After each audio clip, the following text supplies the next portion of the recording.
Je suis David Vendroux, président et fondateur de la société NVH Médicinal. NVH Médicinal est une société de biotechnologie qui est basée à Dijon et qui travaille au développement de produits pour traiter les maladies liées au collagène. Le collagène, c'est la protéine la plus abondante de l'organisme et un certain nombre de maladies sont consécutives à un mauvais fonctionnement de cette protéine. Ainsi, on a une situation où cette molécule est en déficit, ce qui explique la survenue de la maladie. Et dans ce cas-là, la grande solution, c'est d'apporter en fait du collagène pour traiter cette maladie.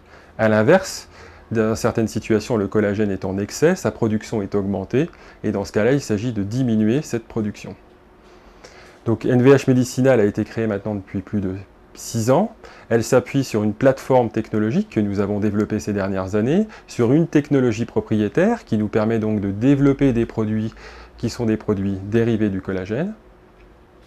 Et à ce jour, on est la seule société au niveau mondial à avoir développé une protéine analogue du collagène qui se comporte comme un collagène et qui nous permet soit de substituer des collagènes existants par notre protéine analogue du collagène, soit d'aller sur des développements de produits qui ont besoin d'une meilleure efficacité et que apporte notre molécule, et enfin vers de nouvelles applications plus originales que permet notre protéine analogue du collagène.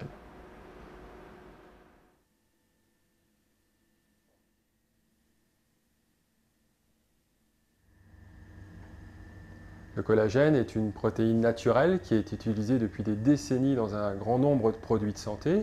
Ainsi, on la retrouve dans des dispositifs médicaux et même jusque dans des produits de soins et d'esthétique. Simplement, cette protéine naturelle a des désavantages qui limitent son utilisation dans un certain nombre d'indications. Ces limites, elles sont liées à deux choses. La première, c'est que c'est un produit d'extraction à partir de sources naturellement riches en collagène, principalement d'origine animale, ce qui pose évidemment un certain nombre de problèmes liés à des risques de contamination, à des risques d'allergie une fois utilisé chez l'homme. Par ailleurs, ce procédé d'extraction par lui-même altère la protéine finale, ce qui limite l'efficacité de ces produits. Et enfin, dans certaines indications où on souhaite apporter une valeur ajoutée à ce collagène, on n'a pas la possibilité de travailler directement sur la structure de ce collagène pour lui conférer des nouvelles propriétés. Et donc, partant de ce constat, NVH Médicinal, en appui de sa technologie propriétaire NG-Matrix, a développé une première famille de protéines analogues du collagène qui intègrent ces deux réalités. Ainsi, ces protéines sont produites de façon recombinante, c'est-à-dire obtenues à partir d'organismes génétiquement modifiés, et elles intègrent cette stratégie de nouvelles propriétés qui est conférée à ces protéines analogues du collagène. Ainsi, on obtient des protéines qui ont les mêmes activités que les collagènes naturels, mais avec des particularités nouvelles qui permettent leur utilisation dans des nouvelles applications.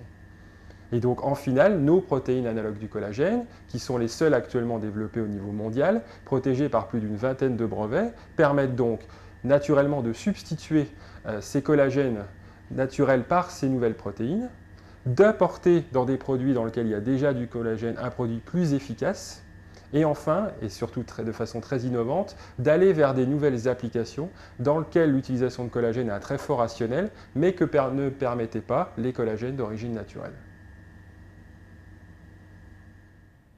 Bonjour, je suis le docteur Demestre du CHU de Dijon. Ma spécialité, c'est l'hémostase, c'est-à-dire tout ce qui s'intéresse aux problèmes hémorragiques et de thrombose. Alors, quand on parle de collagène, on pense tout de suite à la cosmétologie, à son utilisation au niveau de la peau, au niveau cutané. Mais il faut savoir que le collagène est présent dans de très nombreux tissus, dont la paroi vasculaire, avec deux rôles principaux. Si je fais un dessin rapide, la paroi d'un vaisseau qui est tapissée de cellules endothéliales qui assurent l'étanchéité, eh bien, le collagène est présent au niveau de tous nos vaisseaux sous forme fibreuse. Ce sont des fibres intriquées les unes aux autres qui vont assurer la solidité et la résistance aux pressions. En cas de lésion vasculaire, eh bien, ce réseau de fibres de collagène va être au contact de cellules sanguines, les fameuses plaquettes, qui vont venir adhérer sur site, s'activer et former un agrégat qui est le point de départ du caillot sanguin.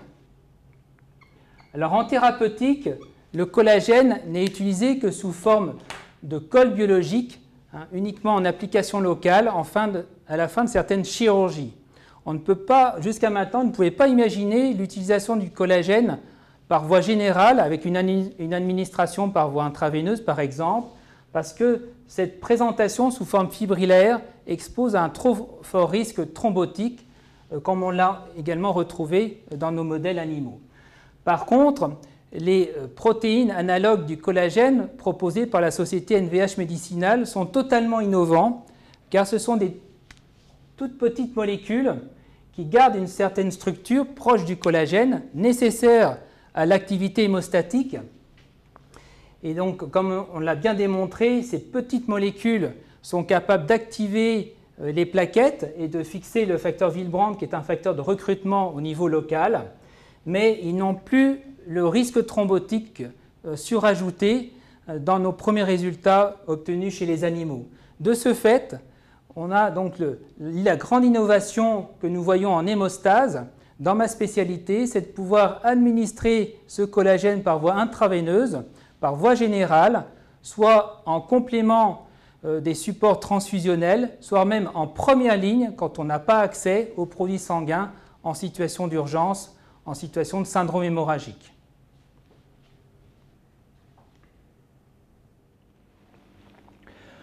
Bonjour, je suis Olivier Trost, chef du service de chirurgie maxillofaciale et stomatologie du CHU de Rouen.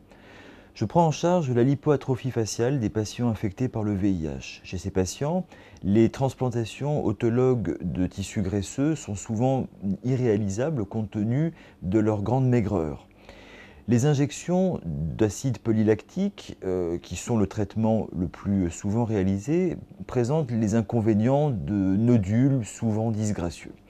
La perspective d'utilisation de protéines analogues du collagène permettront à la fois d'obtenir les effets de comblement de l'acide polylactique, d'avoir un effet sur la trophicité du derme sans les inconvénients de ces nodules ou du risque de contamination par maladie à prion que l'on observe avec les collagènes d'extraction bovine. Ainsi, la collaboration entre mon service et le CHU de Rouen et NVH est très importante dans ce contexte et j'y vois des perspectives très positives d'élargissement de ces protéines analogues du collagène en cosmétologie générale sous forme de produits injectables ou sous la forme de crèmes ou de topiques cutanés. NVH Médicinale valorise actuellement une première protéine analogue du collagène, dénommée NVH020, dans deux grands marchés. Le premier, c'est le marché de l'hémostase, qui concerne tout ce qui a trait au sang, en s'intéressant plus particulièrement à la liaison entre le collagène et les plaquettes sanguines. Deux produits sont en cours de développement dans ce marché. Un premier produit de diagnostic qui permet, à l'aide de cette protéine analogue du collagène, de déterminer la fonction des plaquettes chez des patients, par exemple, porteurs de la maladie de Willebrand. L'autre développement concerne un candidat médicament dans une application avec un fort besoin médical que sont les hémorragies. Et ces situations hémorragiques nécessitent l'utilisation de produits qui vont activer les plaquettes.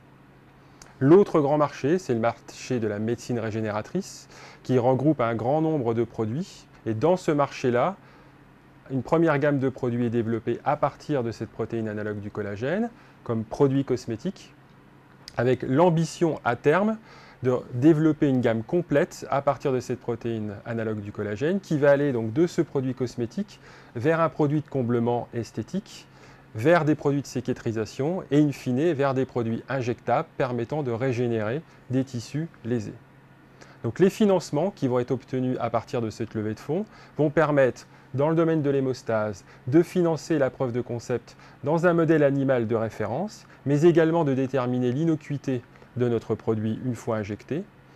Pour la partie cosmétique, les ressources qui vont être obtenues vont permettre donc de faire tous les aspects réglementaires liés à ce produit pour obtenir en fait un produit qui soit commercialisable d'ici une année.